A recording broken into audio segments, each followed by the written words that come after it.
അമ്മേ, അയാൾ പറഞ്ഞത് സത്യാണോ? ആണോന്ന്? അമ്മ അയാളെ കല്യാണം കഴിക്കാൻ പോവാണോ?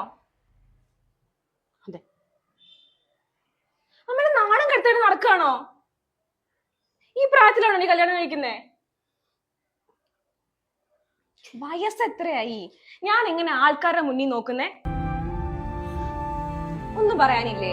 അയാൾക്ക് എത്ര ധൈര്യം ഉണ്ട് എന്നോട് ഇതൊന്നും പറയാൻ? അമ്മയ്ക്ക് അതൊന്നും പറയാൻ പറ്റില്ല? എന്തെങ്കിലും ഒന്ന് പറ. എനിക്ക് മുരളിയേട്ടനെ ഇഷ്ടമാണ്. മുരളിയേട്ടനെ എന്നെ ഇഷ്ടം. എത്ര കാലമായി തുടങ്ങിയിട്ട്? ഞാൻ അറിയാതെ വെച്ചേക്കായിരുന്നോ?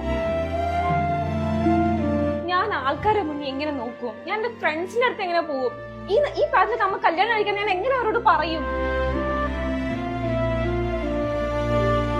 വായോണ്ടാണ് പറയാ. അതന്നെ, എന്റെ അമ്മയ്ക്ക് വേറൊരാളെ ഇഷ്ടമാണ്, അമ്മ കല്യാണം കഴിക്കുന്നുള്ളത്. അതിനെന്താ? ഞാൻ മുരളിയേട്ടനെ കല്യാണം കഴിക്കുന്നുണ്ട്. നിനക്ക് എന്തെങ്കിലും പ്രശ്നമുണ്ടോ? ആ ഉണ്ട്. എനിക്ക് ഇഷ്ടമല്ല, ഞാൻ സമ്മതിക്കില്ല. ഈ പ്രായത്തിലാണോ ഇതൊക്കെ? ഞാൻ എങ്ങനെ എല്ലാവരോടും പറഞ്ഞു മനസ്സിലാക്കും? മനസ്സിലാക്കാൻ പറ്റില്ലെങ്കിൽ പറയണ്ട. പിന്നെ എന്ത് ചെയ്യാനാ ഉദ്ദേശിച്ചിരിക്കണേ? എനിക്ക് മുരളിയേട്ടനെ ഇഷ്ടം. ഞങ്ങൾ തമ്മിൽ ഒരുമിച്ച് ജീവിക്കാൻ വേണ്ടി പണ്ടേ തീരുമാനിച്ചതാ. അതിനിടയിലാ നിന്റെ അച്ഛൻ വന്ന് കയറിയത്. ഇപ്പൊ ഞാൻ എത്ര കാലം നിന്റെ അച്ഛന്റെ കൂടെ ജീവിച്ചത്? നിനക്കറിയില്ലേ? നിനക്ക് 15 വയസ്സാകുമ്പോ നിന്റെ അച്ഛൻ പോയതല്ലേ? ഇത്ര കാലം ഞാൻ എങ്ങനെ നിന്നെ വളർത്തിണ്ടാക്കിയത്? ഇപ്പൊ മുരളിയേട്ടൻ ഇതുവരെ കല്യാണം കഴിച്ചിട്ടില്ല. ഇനി അയാളെങ്ങനെ വേദനിപ്പിക്കാൻ എനിക്ക് പറ്റില്ല.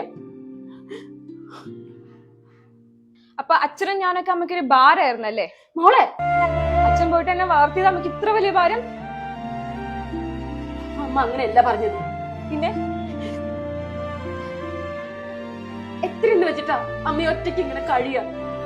നിനക്കറിയാവുന്നതല്ലേ, ഈ സമൂഹത്തിൽ ഇപ്പൊ അമ്മ ഒറ്റയ്ക്ക.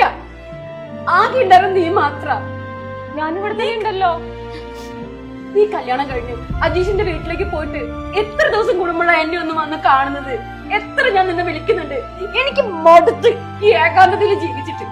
അതിപ്പോ എപ്പോഴെപ്പോഴും വരാൻ പറ്റുമോ? നിനക്ക് അജീഷിനെ ഇഷ്ടമാണെന്ന് പറഞ്ഞപ്പോ അമ്മ എതിരൊന്നും പറഞ്ഞിട്ടില്ല. ഒരമ്മയുടെ കടമ മനസ്സിലാക്കിയിട്ട് നിന്റെ ഇഷ്ടത്തിന്, നിന്റെ ആഗ്രഹത്തിന് നീ പറഞ്ഞെടുത്ത് വെച്ചിട്ടാ ഞാൻ ആ കല്യാണം നടത്തി തന്നത്. ഞാൻ ആരെ കാത്തിരിക്കേണ്ടത്? അമ്മ അപ്പൊ അതിനും കണക്ക് പറയാണോ? കണക്ക് പറഞ്ഞതല്ല. അമ്മ എന്താ മോള് മനസ്സിലാക്കാത്ത? ഞാൻ എന്ത് മനസ്സിലാക്കണം പറയണം? അമ്മയ്ക്ക് ഇങ്ങനെ വയ്യ ഒറ്റക്ക് കഴിയാൻ. എനിക്കുണ്ട് ആഗ്രഹങ്ങളും വിചാരങ്ങളും എല്ലാം. ഒക്കെ എല്ലാവർക്കും വേണ്ടി പണയം വെക്കുന്നത് എന്തിനാ? ഞാൻ മടുത്ത്.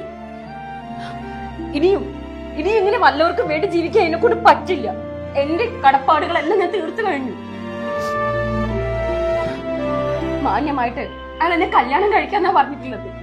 മറ്റൊന്നും അല്ലല്ലോ. ഞാൻ എന്റെ മോൾക്ക് ഒരു നാണക്കേടും ഉണ്ടാക്കില്ല.